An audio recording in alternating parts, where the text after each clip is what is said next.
कामयार फरीहा की बनाई हुई वीडियो को ट्रेस करते हुए उस फार्म हाउस तक पहुंच जाता है। वहां जाकर वह सीसीटीवी फुटेज निकलवाता है। फुटेज में साफ दिखता है कि खावर और फरीहा कामयार को बेहोश करके वहां लेकर जा रहे थे। यह सबूत देखते ही कामयार उसी वक्त अपनी गाड़ी में बैठकर आयरा के घर पहुंचता है। वह आयरा को वीडियो दिखाता है और कहता है, देखो आयरा, यह है उनका सच। लेकिन आयरा उस पर यकीन करने से साफ इनकार कर देती है। वह चिल्लाकर कहती है, यह भी तुम्हारी कोई चाल होगी। मैं मुल्क छोड़कर हमेशा के लिए अमेरिका जा रही हूँ। मुझे तुमसे नफरत है। इरफान साहब भी गुस्से में आ जाते हैं और कामयार को घर से धक्के देकर निकाल देते हैं। वह कहते हैं, अगर तुम अभी यहाँ से नहीं गए तो मुझे पुलिस बुलानी पड़ेगी। कामयार के जाते ही इरफान साहब आयरा को बिना बताए उसका रिश्ता खावर के साथ तय कर देते हैं। खावर यह खबर सुनकर बहुत खुश होता है और फरीहा को पार्टी देने के लिए एक मॉल में ले जाता है। किस्मत से उसी वक्त आयरा फलक और इश्तियाक के साथ उसी मॉल में शॉपिंग करने आती है। अचानक उसकी नजर फरीहा और खावर पर पड़ती है जो एक टेबल पर बैठे हंस रहे होते हैं। आयरा चुपके से उनके पीछे जाकर खड़ी हो जाती है। खावर कह रहा होता है, हमारा प्लान कामयाब हो गया। हमने कामयार को फंसा दिया और अब हम दोनों को अपना अपना हम सफर मिल जाएगा। ये सुनते ही आयरा के होश उड़ जाते हैं। वह गुस्से में खावर के पास जाती है और उसके मुंह पर एक जोरदार तमाचा जड़ देती है। आयरा कहती है, तुम्हें शर्म आनी चाहिए,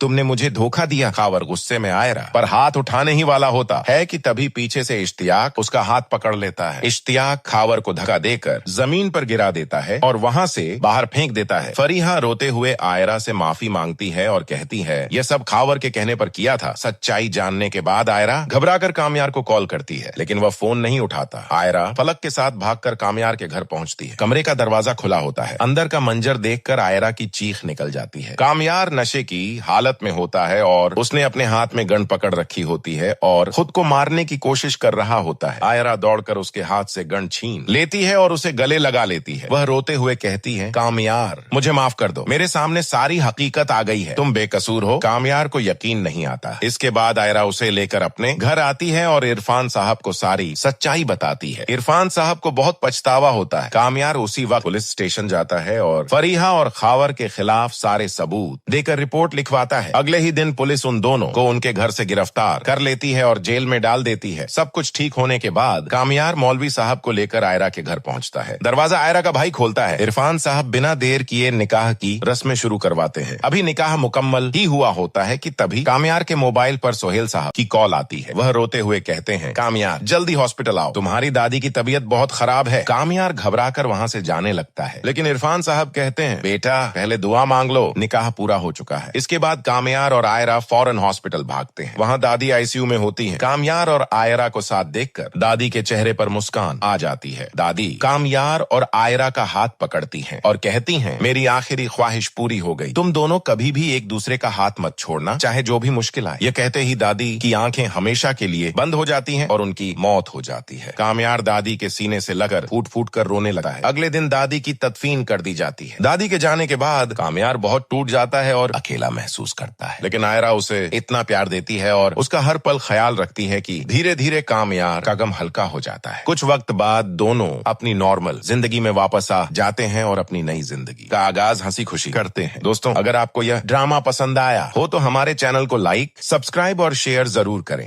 कम करके ओपेसिटी को कम करके तो आपके पास पीछे से जो इमेज है ना वो विजिबल हो जाएगी। इसी तरह से जो चीज़ आपने यहाँ पर बनाई हुई थी ना, ये वाली, इसको हम देखेंगे कि हम किस तरह से इसको रेक्टेंगल ओपेसिटी के ज़रिए थोड़ा सा फेड करते हैं। ये देखिए, मैंने इन दोनों को उठाया और यहाँ पर जाके मैं क्या करूँगा जी, एक शेप जो है ना वो ड्रॉ कर लूँगा। मिसाल के तौर पे ये मैंने इस तरह से जो है ना एक शेप को ड्रॉ कर लिया।